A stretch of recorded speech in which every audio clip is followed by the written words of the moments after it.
ဟုတ်တယ်ဘာဖြစ်နေအောင်လဲလား My boyfriend not pick my call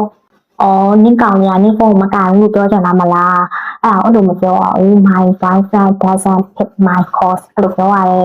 အဲ့ဒါဆိုငါကောင်ကြီးကငါဖုန်းမကိုင်ဘူး My boyfriend doesn't pick my calls လို့ပြောရဖို့ I think he's busy သူအလုပ်များနေထင်တယ်လို့ပြောချင်တာမလားအဲ့လိုမပြောရဘူး I think he is busy I think he is busy အဲ့ဒါဆိုရင်သူအလုပ်များနေထင်တယ်ဟို I think he's busy အဲ့လိုပြောဖို့ I don't know he's cheating or not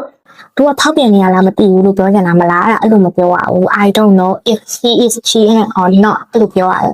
သူဖောက်ပြန်နေရလားမသိဘူး I don't know if he is cheating or not အဲ့လိုပြောတာပေါ့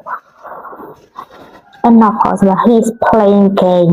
အဲ့မဖြစ်နိုင်ဘူးသူဖိန်းကစားနေရဖြစ်နေလို့ပြောချင်တာမလားအဲ့လိုမပြောရဘူး it's not possible he's probably playing games လို့ပြောရတယ်အဲ့ဆိုရင်မဖြစ်နိုင်ဘူးသူဖိန်းကစားနေရလို့ဖြစ်နေဆိုတာကို it's not possible he is probably playing games လို့ပြောတာပေါ့